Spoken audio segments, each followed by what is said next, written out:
Welcome back to another video. So ഇന്നത്തെ വീഡിയോയിൽ നമ്മൾ ഡിസ്കസ് ചെയ്ത് എല്ലാവർക്കും അറിയാം, ഇൻസ്റ്റിറ്റ്യൂട്ടിന്റെ ഭാഗത്ത് നിന്ന് ആക്ച്വലി നോട്ടിഫിക്കേഷൻ വന്നിട്ടുണ്ട്. CMA ഇന്റർ ഡിസംബർ 24 എക്സാമിനേഷൻ്റെ ടൈം ടേബിൾ ആക്ച്വലി വന്നിട്ടുണ്ട്. സോ നമ്മൾ അതിനെക്കുറിച്ചാണ് സംസാരിക്കുന്നത് ഈ വീഡിയോയിൽ. ആസ് വെൽ ആസ് നമ്മൾ ഡിസ്കഷനിലേക്ക് വരുന്നത് ജസ്റ്റ് ഒരു എക്സാം കഴിഞ്ഞിട്ട്, ഇപ്പോൾ June 24 എക്സാം കഴിഞ്ഞിട്ട് ഒരു 2 വീക്സ് ടൈം പോലും ആയിട്ടില്ല. അപ്പോഴേക്കും ഇൻസ്റ്റിറ്റ്യൂട്ട് അടുത്ത ടേം എക്സാമിൻ്റെ ടൈം ടേബിൾ അനൗൺസ് ചെയ്തിട്ടുണ്ട്. മാത്രമല്ല നമുക്ക് റിസൾട്ട്സ് ഇനിയും വരാനുണ്ട്. എക്സാം കഴിഞ്ഞൊരു ഓഗസ്റ്റ് ഒക്കെ ആ പകുതി അല്ലെങ്കിൽ ലാസ്റ്റ് ആവും നമുക്ക് എന്ത് വരാൻ, ഏകദേശം റിസൾട്ട്സുകളൊക്കെ വരാനായിട്ട്. സോ ഇതിനായിട്ട് അത്യാവശ്യം ടൈം ഉണ്ട്. സോ നമ്മുടെ മൈൻഡ് സെറ്റ് എന്തായിരിക്കണം, ഓൾറെഡി എക്സാം എഴുതിയിരിക്കുന്ന കുട്ടികളുടെ മൈൻഡ് സെറ്റ് എന്തായിരിക്കണം, ഇനി പുതുതായിട്ട് എക്സാം എഴുതാൻ പോകുന്ന ആളുകൾ ഒരു ഗ്രൂപ്പ് എഴുതിയിട്ട് അടുത്ത ഗ്രൂപ്പ് എഴുതാൻ പോകുന്ന മൈൻഡ് സെറ്റ് ആണ്. ബോത്ത് ഗ്രൂപ്പ് എഴുതിയിരിക്കുന്ന കുട്ടികളുടെ മൈൻഡ് സെറ്റ് എന്തായിരിക്കണം, അല്ലെങ്കിൽ അവരുടെ പ്രിപ്പറേഷൻസ് എന്തായിരിക്കണം, അതായിരിക്കും ആക്ച്വലി നമ്മൾ ഈ ഒരു വീഡിയോയിലൂടെ കവർ ചെയ്യാൻ ശ്രമിക്കുന്നത്. വളരെ ഷോർട്ടായിട്ട് വീഡിയോ ഇരിക്കും, അതുകൊണ്ട് ആരും സ്കിപ്പ് ചെയ്യാതെ തന്നെ കാണാം. സോ മേക്ക് ഷുവർ നമ്മളെ വീഡിയോ ആരെങ്കിലും സബ്സ്ക്രൈബ് ചെയ്യാതെ കാണുന്നുണ്ടെങ്കിൽ മേക്ക് ഷുവർ നിങ്ങൾ സബ്സ്ക്രൈബ് ചെയ്ത് തന്നെ കാണാം. നമ്മളെ മാക്സിമം സപ്പോർട്ട് ചെയ്യാം. ആൻഡ് ഓൾ ദ ടൈം നമ്മൾ ടൈം ടു ടൈം നിങ്ങൾക്ക് പ്രോപ്പർ ആയിട്ടുള്ള അനൗൺസ്മെന്റ് ആയിട്ടും അതുപോലെ തന്നെ ഗൈഡൻസ് ആയിട്ടും നമ്മൾ നിങ്ങളെ FA മാത്രമല്ല മൊത്തത്തിൽ നിങ്ങളെ ഒന്നത് സപ്പോർട്ട് ചെയ്യുകയും ചെയ്യും. സോ ഓഫ് കോഴ്സ് നമുക്ക് നേരെ നമ്മുടെ വീഡിയോസിലേക്ക് എന്ത് ചെയ്യാം, കടക്കാം. സോ ഹിയർ നമുക്ക് ഡേറ്റ് വന്നിട്ടുണ്ട്. സോ ഡേറ്റ് നമുക്ക് December 10th ഓൺവേർഡ്സ് ആണ്. So as usual normal pattern ആണ്, December 10th തന്നെയാണ് നമുക്ക് എക്സാം ഡേറ്റ് വരാറ്. സോ ഓൾട്ടർനേറ്റീവ് എക്സാംസ് പാറ്റേൺ തന്നെയാണ് ഇവിടെയും നമ്മൾ എന്ത് ചെയ്ത് ഫോളോ അപ്പ് ചെയ്യുന്നത്.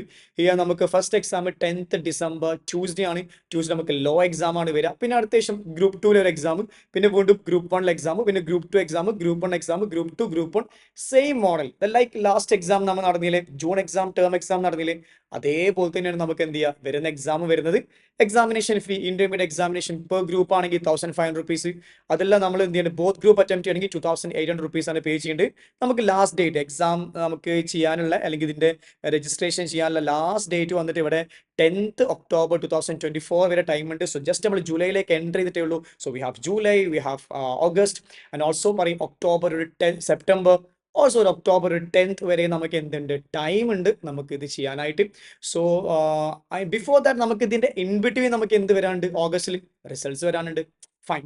സോ എനിവേ ഇത്രയേ ഉള്ളൂ. നമുക്കിതിൽ സ്പെഷ്യാലിറ്റി ഇല്ല, നോർമൽ പരിപാടി തന്നെ, നോർമൽ ടൈമാണ്, നോർമൽ ഡേറ്റുകൾ തന്നെയാണ്, അൾട്ടർനേറ്റീവ് എക്സാംസുകൾ തന്നെയാണ്. Group 1, group 2, group 1, group 2 same പരിപാടികൾ തന്നെയാണ്. സ്പെഷ്യാലിറ്റി ഒന്നും ഡിസ്കഷനിലേക്ക് വരുന്നില്ല. ബട്ട് സ്റ്റിൽ നമ്മൾ പറയാൻ ശ്രമിക്കുന്നത് ജസ്റ്റ് എക്സാം കഴിഞ്ഞിട്ടേ ഉള്ളൂ. എക്സാം കഴിഞ്ഞിട്ട് ഒരു 10 to 15 days ആവുന്നേ ഉള്ളൂ.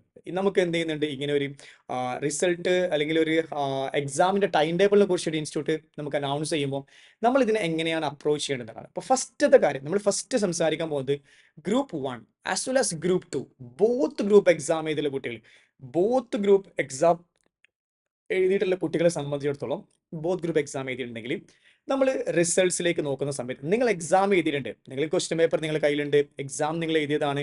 സോ നിങ്ങൾക്ക് അറിയാം ഏറെക്കുറെ നിങ്ങളുടെ റിസൾട്ട്സ് എന്തായിരിക്കും എന്നുള്ളത്.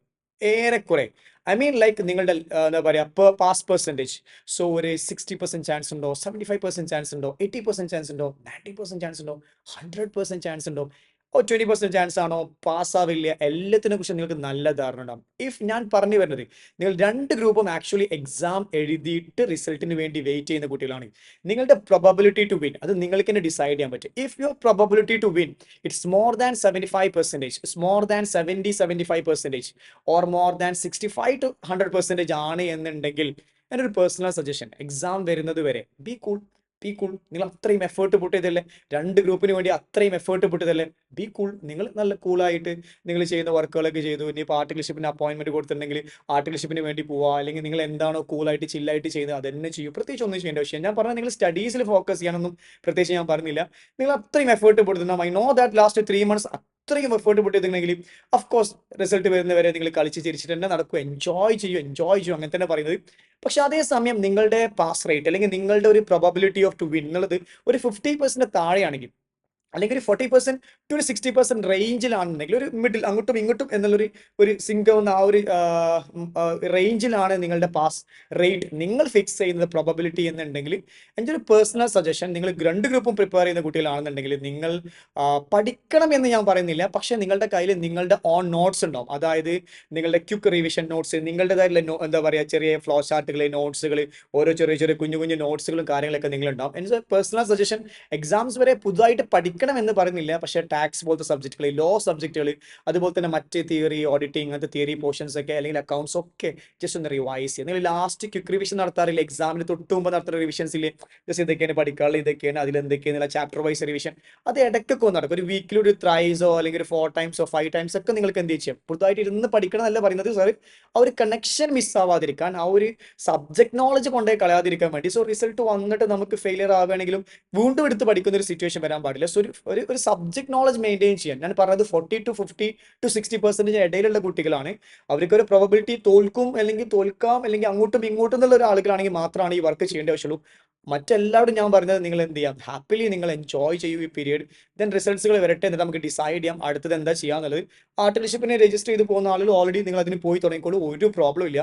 റിസൾട്ട്സിനെ കുറിച്ചൊന്നും നിങ്ങൾ വറി ആവേണ്ട ആവശ്യമില്ല, ഫ്യൂച്ചറിനെ കുറിച്ചൊന്നും വറി ആവേണ്ട ആവശ്യമില്ല. അവിടെ എടുക്കട്ടെ, റിസൾട്ട്സ് വരട്ടെ, വന്നിട്ട് ഡിസൈഡ് ചെയ്യാം. ബട്ട് 40 to 60% ഇടയിലുള്ള അങ്ങോട്ടും ഇങ്ങോട്ടുള്ള ആളുകളാണെങ്കിൽ സബ്ജക്ട് നോളജ് വിടരുത്. ജസ്റ്റ് എന്ത് ചെയ്യും, ഒന്ന് റിവിഷനൊക്കെ നടത്തി മെല്ലെ മെല്ലെ മെല്ലെ, എന്നും പഠിക്കണം എന്നല്ല, ഒരു 2 hours 1 hours ഒക്കെ ആ ഒരു കണക്ഷൻ മെയിൻറ്റെയിൻ ചെയ്യാൻ, ആ ബുക്സുമായിട്ട് നമ്മൾ ഇത്രയും ഇരുന്ന് പഠിച്ചതല്ലേ, അത്രയും ഹവേഴ്സ് പഠിച്ചതല്ലേ, ആ കണക്ഷൻ മെയിൻറ്റെയിൻ ചെയ്യാൻ വേണ്ടി മാത്രം ജസ്റ്റ് ബുക്കൊക്കെ നിർത്ത് വായിച്ച് ഒന്ന് മെല്ലെ മെല്ലെ മെല്ലെ പോവാം. എടുത്ത് പഠിക്കണം എന്നല്ല പറഞ്ഞത്, ജസ്റ്റ് റിവൈസ് ചെയ്ത് മാത്രം പോവാം. ആൻഡ് ജസ്റ്റ് 40% താഴെയാണ് നിങ്ങളുടെ പാസ് റേറ്റ്, ഒരു 20% 30% ഒക്കെ ഞാൻ ജയിക്കണമെങ്കിൽ ജയിക്കുള്ളൂ, എന്തായാലും പൊട്ടും, അങ്ങനെയുള്ള ആളുകൾ, ഓക്കെ, അങ്ങനെയുള്ള ആളുകൾ, ഇതൊരു ഡിമോട്ടിവേഷൻ അല്ല, അങ്ങനെയുള്ള ആളുകൾ ഒന്നും നോക്കേണ്ട ആവശ്യമില്ല. ഈ റിസൾട്ട്സുകളോ ഒന്നും മൈൻഡ് ചെയ്യേണ്ട, നിങ്ങൾ സ്റ്റാർട്ട് ലേണിംഗ്, നിങ്ങൾ പഠനം നിങ്ങൾ എന്ത് ചെയ്യുക, വീണ്ടും സ്റ്റാർട്ട് ചെയ്യുക. നിങ്ങൾ എവിടെയാണോ സ്റ്റോപ്പ് ചെയ്ത് അവിടെ തന്നെ സ്റ്റാർട്ട് ചെയ്യുക. നിങ്ങൾ വീണ്ടും എന്ത് ചെയ്യുക, പഠനം സ്റ്റാർട്ട് ചെയ്യുക. നിങ്ങൾ നോട്ട്സ് പ്രിപ്പറേഷൻ നടത്തുക, പ്രോബ്ലം ചെയ്യുക, നിങ്ങളുടെ പ്ലാനിങ് ചെയ്യുക. ഇനിയും ഒരുപാട് സമയമുണ്ട്. You have July, you have August, September, October, November, so then December, you have 5 months time, enough time ഉണ്ട് പഠിക്കാനായിട്ട്. സോ ബോത്ത് ഗ്രൂപ്പിനെ പ്രിപ്പയർ ചെയ്യുക, ആദ്യം മുതൽ അവസാനം വരെ നന്നായിട്ട് പഠിക്കുക. റിസൾട്ട്സ് വന്നാൽ നമ്മൾ പാസ്സാവണമെങ്കിൽ സോ ലക്കി, നമ്മൾ പഠിച്ചതൊന്നും നഷ്ടമില്ല.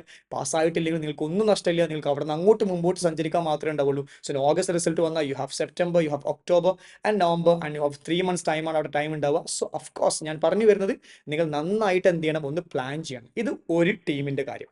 ഇനി ഒരു ഗ്രൂപ്പ് 1 പാസ്സായിട്ട് ഗ്രൂപ്പ് 2 എക്സാം എഴുതിയ കുട്ടികളുണ്ടാവും. ഗ്രൂപ്പ് 1 എക്സാം പാസ്സായിട്ടുണ്ട്, എന്നാൽ ഗ്രൂപ്പ് 2 എക്സാം എന്ത് ചെയ്യാണ്, എഴുതുന്ന കുട്ടികൾ അല്ലെങ്കിൽ എഴുതി വെച്ച കുട്ടികളുണ്ടാവും. ഇത്തരം കുട്ടികളെ സംബന്ധിച്ചിടത്തോളം ഒരു കാര്യം മൈൻഡിൽ ഫിക്സ് ചെയ്യുക, ഓൾറെഡി നമ്മുടെ ഇന്റർമീഡിയറ്റിന്റെ 50% നിങ്ങൾ പാസ്സായിട്ടുണ്ട്. സോ നിങ്ങൾ ഓൾറെഡി ഹാപ്പി സ്റ്റേജിലാണ്, ഹാപ്പി മൂഡിലാണ് ഉള്ളത്. ഇനി ഒരു ഗ്രൂപ്പാണ് നമുക്ക് എന്ത് ചെയ്യാനുള്ളത്, പാസ്സാവാനുള്ളത്. ഈ ഒരു ഗ്രൂപ്പിന് എക്സാം എഴുതിയിട്ടുണ്ടാവും. പിന്നെ ബോത്ത് ഗ്രൂപ്പ് അല്ലെങ്കിൽ സെക്കൻഡ് ഗ്രൂപ്പിൽ വരുന്ന സമയത്ത് ഓൾറെഡി നല്ല പാസ് റേറ്റ് ഉണ്ട്. മാത്രമല്ല സെക്കൻഡ് ഗ്രൂപ്പ് നിങ്ങൾ എക്സാം എഴുതിയപ്പോൾ തന്നെ അറിയാം, മാനേജ്മെന്റ് അക്കൗണ്ടിൽ ചെറിയൊരു ടോപ്പിക്കിന്റെ ഒരു ബുദ്ധിമുട്ട് അല്ലെങ്കിൽ എക്സാമിന്റെ ബുദ്ധിമുട്ട് ചോദിച്ചാൽ എക്സാം സിമ്പിൾ ആയിരിക്കും. അതുകൊണ്ട് ഇത്തവണ പാസ്സാവാൻ ചാൻസ് കൂടുതലായിരിക്കും. അതുകൊണ്ട് നിങ്ങൾ ഒരു എബോവ് 50% പാസ് റേറ്റ് നിങ്ങളെ മൈൻഡിൽ പ്രോബബിലിറ്റി ഉണ്ടെങ്കിൽ, ഓ പാസ്സാകും, ആ ഒരു മൈൻഡ് സെറ്റ് ആണെന്നുണ്ടെങ്കിൽ തൽക്കാലം പഠിക്കാൻ നിൽക്കണ്ട. നിങ്ങൾ ചില്ലായിട്ട് കൂളായിട്ട് അടിപൊളി എൻജോയ് ചെയ്തിട്ട് പോയിക്കോളൂ. അപ് ടു റിസൾട്ട് വരുന്നവരെ, റിസൾട്ട് വന്നിട്ട് നമുക്ക് ഡിസൈഡ് ചെയ്യാം എന്താ ചെയ്തത്. അതല്ല നിങ്ങൾ ആർട്ടിഫിഷ്യൽ പരിപാടികൾ പ്ലാൻ ചെയ്യുന്നുണ്ടെങ്കിൽ അതിലേക്ക് മൂവ് ചെയ്തോളൂ. That's your job.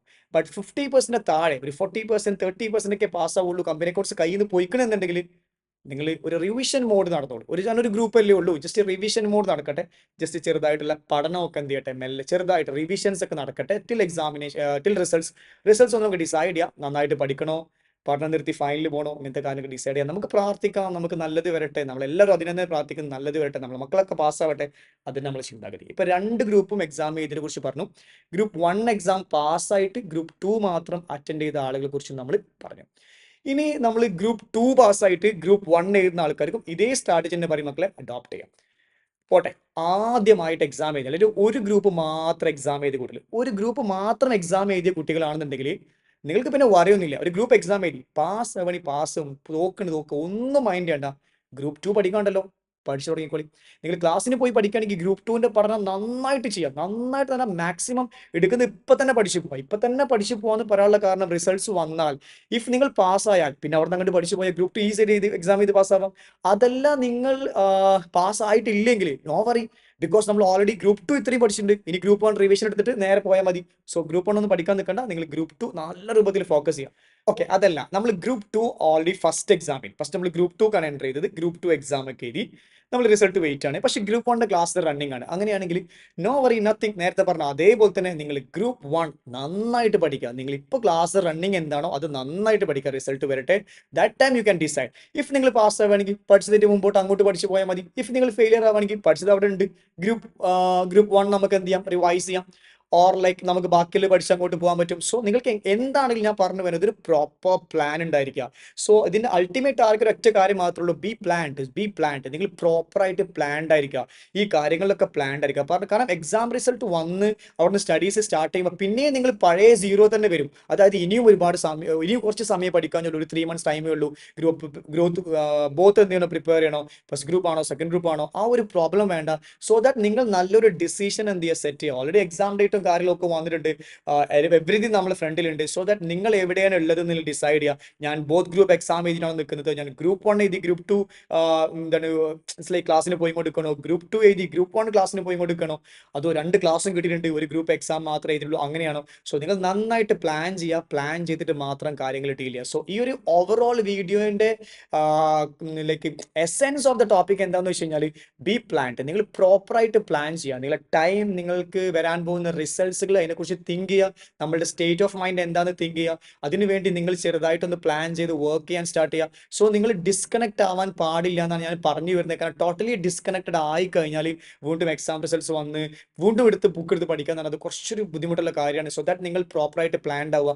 The same time 60% above probability ഉള്ള കുട്ടികളൊന്നും പഠിക്കണ്ട, നിങ്ങൾ എൻജോയ് ചെയ്യൂ. അത്രയും കഷ്ടപ്പെട്ട കുട്ടികളാണ് നിങ്ങൾ. സോ ഓഫ് കോഴ്സ് നിങ്ങൾ എൻജോയ് ചെയ്യൂ.